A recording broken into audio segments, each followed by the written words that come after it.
Assalamualaikum warahmatullahi wabarakatuh. Perkenalkan nama saya Nisha Zara dari Prodi Manajemen dengan NIM 28924500051. Ingin mempresentasikan tugas UTS Etika Bisnis dengan dosen pengampu Bapak Taufan Nugroho.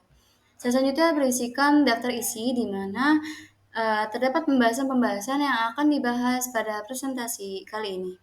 Lalu selanjutnya ada bab 1 pendahuluan dimulai dari latar belakang. Etika bisnis sebagai seperangkat nilai tentang baik, buruk, benar, dan salah dalam dunia bisnis berdasarkan pada prinsip-prinsip moralitas. Dalam arti lain, etika bisnis berarti seperangkat prinsip dan norma di mana para pelaku bisnis harus berkomitmen dalam bertransaksi, berperilaku, dan berelasi guna mencapai tujuan-tujuan bisnisnya dengan berdasarkan etika. Mertens merumuskan 3 sudut pandang dalam etika bisnis, di antaranya sebagai berikut. Yang pertama, dari sudut pandang moral, bisnis yang baik merupakan bisnis yang sesuai dengan ukuran-ukuran moralitas.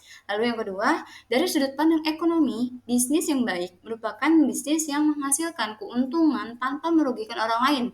Lalu yang ketiga, dari sudut pandang hukum, bisnis yang baik merupakan bisnis yang tidak melanggar aturan-aturan hukum.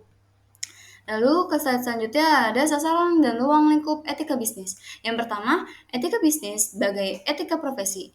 Etika bisnis sebagai etika profesi membahas berbagai prinsip, kondisi, dan masalah yang terkait dengan praktek bisnis yang baik dan etis. Lingkup etika bisnis ini lebih sering ditunjukkan kepada para manajer dan pelaku bisnis dan lebih sering berbicara bagaimana perilaku bisnis yang baik dan etis dan seringkali disebut dengan etika manajemen. Lalu yang kedua ada menyadarkan masyarakat hukum, khususnya konsumen, buruh, atau karyawan dan masyarakat luas pemilik aset umum semacam lingkungan hidup akan hak dan kepentingan mereka yang tidak boleh dilanggar oleh praktek bisnis siapapun juga. Pada tingkat ini, etika bisnis berfungsi untuk menggugah masyarakat untuk bertindak menuntut para pelaku bisnis untuk berbisnis secara baik demi terjaminnya hak dan kepentingan masyarakat tersebut. Lalu, yang ketiga ada etika bisnis juga berbicara mengenai sistem ekonomi yang sangat menentukan etis tidaknya suatu praktek bisnis, atau bisa juga lebih bersifat makro. Lalu, ke bab 2 adalah landasan teori, di mana berisikan pengertian etika bisnis. Etika bisnis adalah seni dan disiplin dalam menerapkan prinsip-prinsip etika untuk mengkaji dan memecahkan masalah-masalah moral yang kompleks. Etika bisnis merupakan etika khusus atau terapan yang pada awalnya berkembang di Amerika Serikat. Sebagai cabang filsafat terapan, etika bisnis menyoroti segi-segi moral, perilaku manusia, dan peraturan-peraturan yang mempunyai profesi di bidang bisnis dan manajemen. Oleh karena itu, etika bisnis dapat dilihat sebagai usaha untuk merumuskan dan menerapkan prinsip-prinsip etika di bidang hubungan ekonomi antar manusia.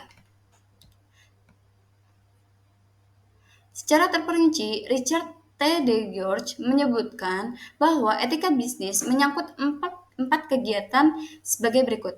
1. Etika bisnis membantu para pelaku bisnis untuk mencari cara guna mencegah tindakan yang dinilai tidak etis.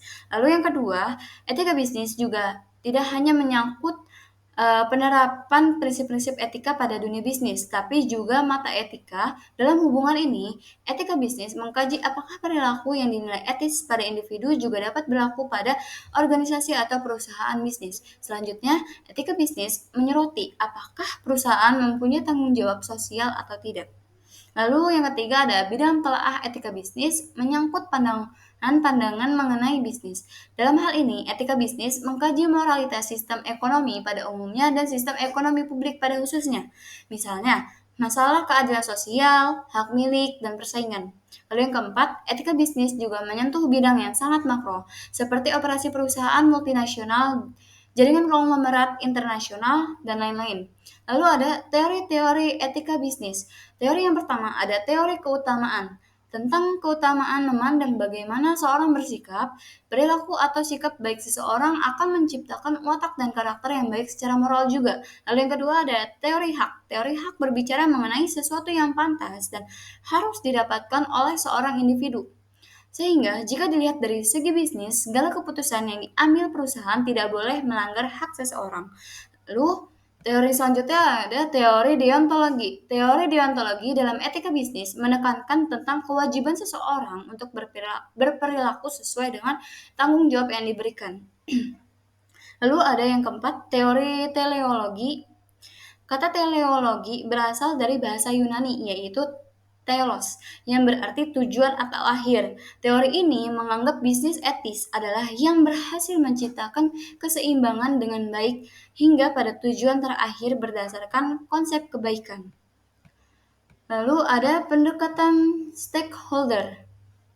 Pendekatan stakeholder adalah cara mengamati dan menjelaskan secara analitik bagaimana berbagai unsur dipengaruhi dan memengaruhi keputusan dan tindakan bisnis. Dasar pemikirannya adalah bahwa semua pihak yang mempunyai kepentingan dalam suatu kegiatan bisnis terlibat di dalamnya karena ingin memperoleh keuntungan, maka hak dan kepentingan harus diperhatikan dan terjamin. Ada dua kelompok stakeholder. Yang pertama, kelompok primer antara lain adalah pemilik modal atau saham, kreditur, karyawan, pemasok, konsumen, penyalur, pesaing, dan rekanan. Lalu yang kedua ada kelompok sekunder, antara lain pemerintah setempat, kelompok sosial, media massa, kelompok pendukung, masyarakat pada umumnya, dan masyarakat setempat. Lalu ada bab 3 pembahasan. Yang pertama ada etika bisnis dalam manajemen pemasaran. Etika pemasaran adalah seperangkat nilai, prinsip, dan standar perilaku yang mengatur cara perusahaan dalam melakukan kegiatan pemasaran dan berinteraksi dengan pelanggan, pesaing, dan masyarakat secara umum. Susanti dalam Jurnal Etika Pemasaran menjelaskan bahwa terdapat 4 indikator dalam menjalankan prinsip etika bisnis. Keempat indikator tersebut adalah teknologi, komunikasi, teknik, dan relasi. Etika pemasaran mencakup berbagai isu, termasuk kejujuran dalam iklan dan promosi, perlindungan pelanggan, penggunaan data pelanggan yang tepat, dan pemenuhan janji produk dan layanan penghargaan pada pesaing. Lalu, ada manfaat menjalankan etika pemasaran. Manfaat etika yang baik dalam memasarkan produk ialah adanya peningkatan kepercayaan dan loyalitas konsumen. Hal ini disebabkan faktor bahwa pelanggan cenderung memilih perusahaan yang jujur, integritas, dan tanggung jawab sosial yang tinggi. Etika pemasaran yang baik dapat membantu Anda membangun hubungan yang kuat dengan konsumen sehingga meningkatkan loyalitas. Selain itu, reputasi perusahaan juga dapat meningkat dengan menerapkan prosedur bisnis. Perusahaan yang dikenal karena melakukan praktik pemasaran yang etis cenderung mendapatkan dukungan dan pengakuan yang lebih besar. Lalu yang kedua ada etika bisnis dalam manajemen pemasaran. Jenis etika pemasaran itu ada utilitarian approach. Pendekatan ini menekankan pada perlunya konsekuensi yang mendasari segala tindakan. Lalu ada individual right approach, yaitu menghargai dan menghormati setiap tindakan yang dilakukan menjadi poin penting dalam pendekatan ini. Lalu ada justice approach. Dalam prinsip justice approach ini, keadilan yang diambil oleh pembuat keputusan menjadi poin penting. Dalam pelayanan yang diberikan, hendaknya pelanggan, baik secara perorangan maupun kelompok, mendapatkan perlakuan yang adil. Lalu ada prinsip etikanya, yang pertama ada kejujuran, tanggung jawab sosial, perlindungan konsumen, penghormatan terhadap privasi pelanggan, transparansi, dan kesesuaian dengan hukum dan regulasi. Lalu ada etika bisnis dalam manajemen produksi. Etika produksi adalah seperangkat prinsip-prinsip dan nilai-nilai yang menegaskan tentang benar dan salahnya hal-hal yang dilakukan dalam proses produksi atau dalam proses penambahan nilai guna barang. Manajemen produksi adalah bagian dari lingkup manajemen yang memiliki peran untuk mengkoordinasikan dan mengambil keputusan dari berbagai kegiatan seperti perencanaan, organisasi arah, serta pelaksanaan aktivitas produksi untuk mencapai suatu tujuan organisasi atau perusahaan. Kegiatan manajemen produksi merupakan penggabungan 6 elemen yang saling berkaitan satu sama lain, yaitu ada man atau tenaga kerja, lalu ada money atau uang, terus material, atau terus ada mesin atau mesin, method atau metode, dan yang terakhir ada market atau pasar. Tujuan etika produksi dalam manajemen produksi: memperbanyak jumlah barang dan jasa, menghasilkan barang dan jasa yang berkualitas tinggi, memenuhi kebutuhan sesuai dengan permintaan konsumen, dan yang terakhir ada meningkatkan kemakmuran dan kesejahteraan masyarakat. Lalu ada etika bisnis dalam manajemen sumber daya manusia. Manajemen sumber daya manusia mempunyai peran penting untuk menjamin bahwa organisasi bertindak secara fair dan etis karyawan, klien, serta stakeholder lainnya. Manajemen suatu sumber daya manusia memainkan peran penting dalam membantu organisasi untuk meningkatkan nilai-nilai etika organisasi.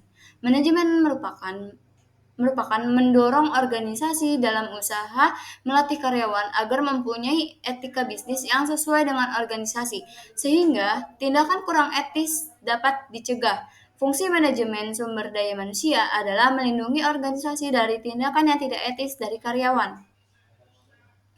Manajemen sumber daya manusia juga bertanggung jawab dalam usaha-usaha organisasi untuk menangani etika perilaku, dapat mampu menjadi penggerak dalam organisasi dalam menangani isu-isu etika, serta bertanggung jawab.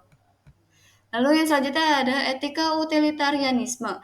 Etika utilitarianisme digagas oleh Jeremy Bentham, John Stuart Mill, dan Rudolf von Jering.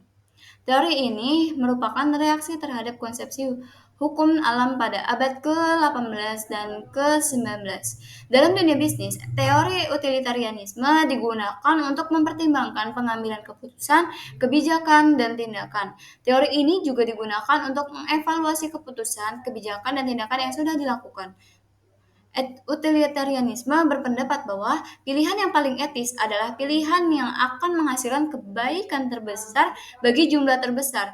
Selain itu, utilitarianisme adalah pendekatan yang paling umum terhadap etika bisnis karena cara pendekatan ini memperhitungkan biaya dan manfaat. Teori ini menegaskan bahwa ada dua jenis etika utilitarian yang dipraktikkan dalam dunia bisnis, utilitarianisme aturan dan utilitarianisme tindakan.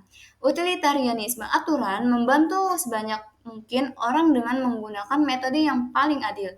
Lalu yang kedua ada utilitarianisme tindakan.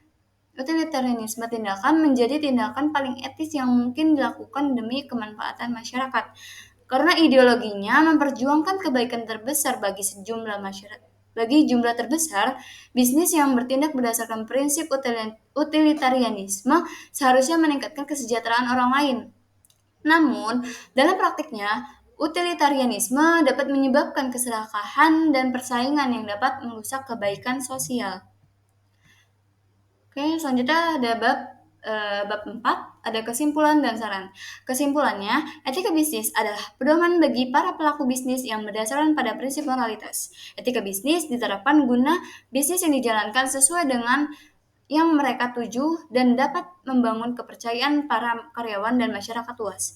Adapun sarannya, semua para pelaku etika bisnis diharapkan untuk selalu bersikap transparan dan selalu jujur dan selalu usahakan yang terbaik dalam menjaga bisnisnya agar reputasi usaha tidak hancur serta hindari kecurangan-kecurangan yang dapat mengakibatkan menurunnya reputasi dan kepercayaan pihak lain. Sekian, terima kasih untuk presentasi dari saya. Apabila ada salah kata, mohon dimaafkan. Wassalamualaikum warahmatullahi wabarakatuh.